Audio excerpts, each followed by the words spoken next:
Je me retrouve toute seule face à 3 clients dans une petite salle de réunion. J'étais pas encore avocate, j'étais stagiaire. Je ressens encore cette sensation que j'ai eue dans cette salle où je me suis retrouvée toute seule, où j'ai vu l'associé partir de la salle et j'ai dû faire le boulot d'avocat. J'arrive dans un cabinet qui est aujourd'hui d'ailleurs le cabinet dans lequel j'exerce et où je suis associée. Et je travaillais avec Yves Fromont, qui est un des fondateurs. Et c'était quelqu'un qui avait l'art de tester les gens face à leurs responsabilités et donc effectivement de vous positionner très vite face aux clients.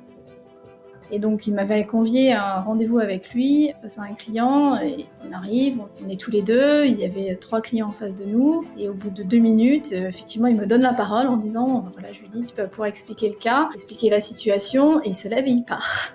Je pense qu'il l'avait fait à dessein, je pense qu'il connaissait très bien les clients qui étaient en face de lui puisque c'était des clients assez récurrents et c'était une façon de tester pour voir comment est-ce que je pourrais réagir et comment est-ce que je pourrais gérer ce rendez-vous. Ça s'est très bien passé.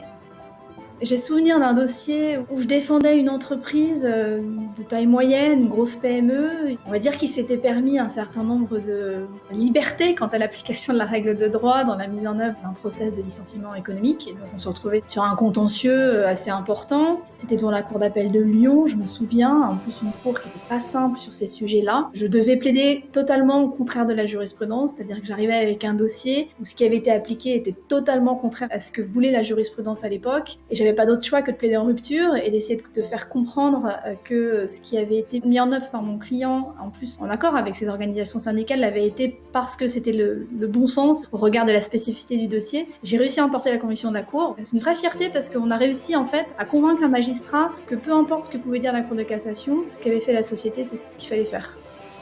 Je pense qu'à une jeune avocate, je lui dirais aujourd'hui de surtout pas accepter certains propos qu'on va pouvoir lui tenir des confrères ou des collègues ou des amis qui vont lui dire qu'il va falloir qu'elle fasse un choix entre sa carrière et sa vie familiale. Si on est avocate, c'est qu'on a envie d'exercer ce métier et c'est pas parce qu'on a envie aussi d'avoir une vie familiale, d'avoir des enfants, de pouvoir s'épanouir aussi dans sa vie privée qu'on peut pas exercer ce métier. C'est totalement conciliable, donc à une jeune avocate, je lui dirais de pas écouter ce genre de propos.